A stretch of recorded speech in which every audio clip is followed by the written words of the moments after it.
All right, we are back. My name is Todd from Go2 Cards, and we are less than 2 weeks away from the new set coming out, Legacy of Destruction. So I'm super excited about this set. It's been like 2 months since anything of any substance has been released in Yu-Gi-Oh! So the wait is almost over. The question is, should you buy it? Should you buy after waiting for 2 months? Now a product is out. Should we buy it? Or should we just wait and buy the singles? Well, you know that I usually tell you to wait and buy the singles. But I think that this is a good enough set that you might want to actually consider buying it. I don't think it's a great set. I'm not going to say that it's Age of Overlord, but it's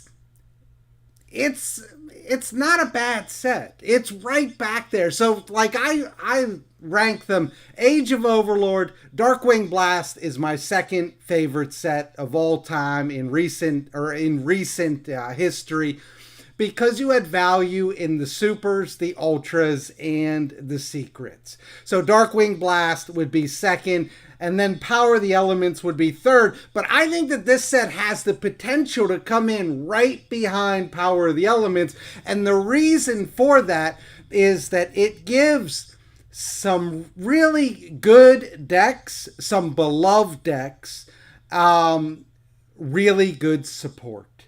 And so I want to look at that. I've broken this down a little bit for us to look at into categories so that you have an idea of how or why I'm making the decisions that I'm making. So let me bring you over and we'll get that up and rolling.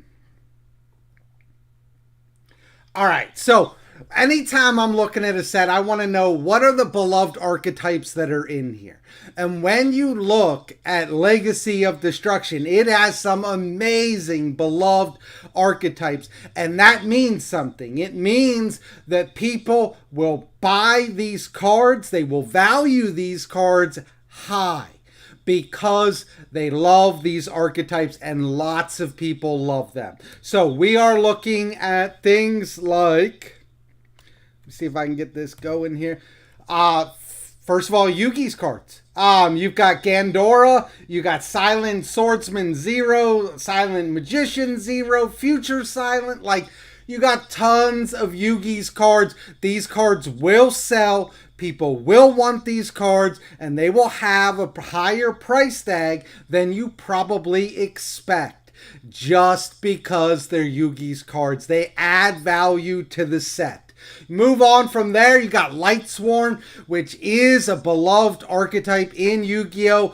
This will move the needle for people to get that Minerva, the Athenian Lightsworn, or to get the Dragonling, or, the Enlightenment Dragon. These are cards that, the average meta player who only cares about their meta deck and doesn't care about Lightsworn, they're not going to care about this at all. But there's tons of people who are very much interested in seeing Lightsworn come back and want to play this deck, and the new support might actually be good enough to make it something that's playable. This will move the needle for people as well.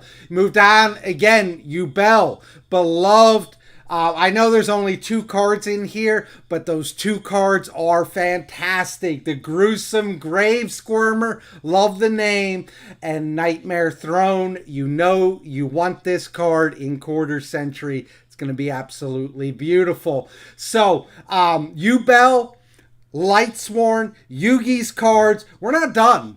Ancient Gear. Look at all of these beloved archetypes that are in this set. Just this one set. That is going to build in added value into this set. It's going to give you unexpected value, really. So those are huge. Okay, you move on from there, you get to the meta archetypes. What meta decks are getting support in this set that are going to be better as a result of this set being released. Here we go. The first one is Centurion. They're getting 3 cards, and the Centurion players love this deck. They haven't lost their OTK yet, so they still have that. They're going to come in, they're going to buy these cards, and these cards do help out the deck tremendously. They're getting 3 new cards in here. Sinful Spoils, Snake Eyes getting several cards in here as well. Most notably is Snake Eyes Diabellstar, but there's some other spells and traps that are in here as well that are going to, cause people to want to buy those cards. Voiceless Voice, again, just like Yubel, only getting 2 cards, but those 2 cards are pretty good, especially the spell for Voiceless Voice. That spell is very good. The ritual is not bad, but the spell, I think, is where it's at. So keep in mind, Voiceless Voice players are going to be going in on this as well. Illusion Chimera getting a lot of support in here, at least 4 cards. I think that there's actually more. I'm just giving you these 4 cards, but Nightmare Apprentice, very good. Diabells, the original Sin Keeper, that's super cool name, very good card. The Illusion Chimera builds, I think these cards have a chance to really help out those decks. Those are all meta-relevant decks that are getting support in here, but that's not it. The main thing that we're looking at in here is new archetypes. So you get all these decks that are getting new support that are meta-relevant decks, and then you get all these decks that are beloved decks in the game that are getting support, and then you get brand new archetypes, but not just any archetypes. This is Tenpai Dragon. This is the deck that everybody wants to play right now. Everybody wants to play this deck, and because of it, it's going to move this set all by itself. Yeah, I didn't even have to talk about the beloved archetypes or the meta-relevant archetypes. This deck alone is going to move it.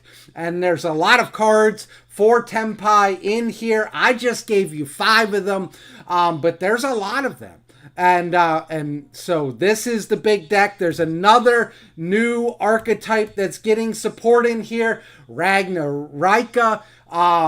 That you all know, this is a deck that I think people are sleeping on, will be better than people think, and this is the deck that I personally am interested in. I think you're going to have quite a few people. Look, if you're taking plants and insects and reptiles, putting them all together so that you can do something pretty cool with it, that's going to gather up a huge base of Yu-Gi-Oh players that are going to have an interest in this new deck. I am telling you, this set reaches pretty much every single Yu-Gi-Oh player out there. Every single Yu-Gi-Oh player out there is going to want something from this set. But I'm not done. There's more. I sound like an infomercial on TV, but there's more. No, but seriously, hopeful archetypes are getting a lot of support in here. Archetypes that didn't quite hit that meta-relevant place, but they're hoping they can. We're talking about decks like Melodious. We're talking about Valmonica. We're talking about Gold Pride. These are all decks that had hoped that they could be meta-relevant. They weren't, but now they're getting new support. Maybe something in here can make Valmonica playable. Maybe something in... Melodious is already doing things in the OCG. So Melodious is already going to make moves. We already know that. Gold Pride... I just hate Gold Pride. I just do. I'm sorry to all the Gold Pride players out there. I just hate this deck. And I don't think that this support is going to help it much at all. You also got Memento, which is... The art on these cards is absolutely beautiful. I hate that they wasted it on this not so great archetype, but I'm hoping that it is somewhat playable from the cards that it's going to get in here, as well as Goblin Biker. You all know I've got my Goblin Biker deck right here. And in fact, I just got my Speedroid Terratop Super Rares. Yes, I bought all 3 because I think that it's coming off the ban list or the limited list. But you know that I want Goblin Biker to do something. They're getting support. Ashen, this is huge. There are lots of people who love Ashen. They want to see it succeed. It's getting a lot of support. We know 1 card, but it's going to be getting several cards. I'm not sure. I think it's like 2 to 7 cards, maybe closer to 7, something like that. Support that it's going to get in this set. So that is massive value added in here. And then you get to the generic goods. And here are the generic goods in here. There's not a lot of them, but there's one that I think is just phenomenal. So Blink Out is a pretty interesting card. Target a Link monster on the field, return it to the extra deck, then you can special summon one of the materials used for its Link summon from your graveyard.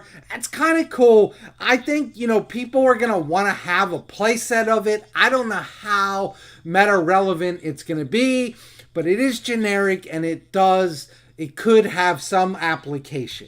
Another one is Metaltronus. This card reminds me of Small World. I'm not going to read all of it to you, but it does remind me of Small World a little bit. I think that this card has some potential.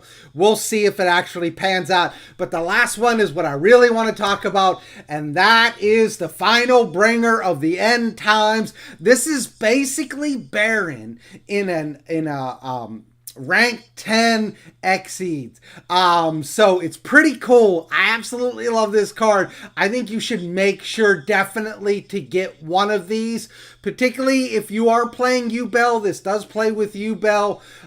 There's a couple other decks that can run this. I think like the Infinitrack stuff, possibly.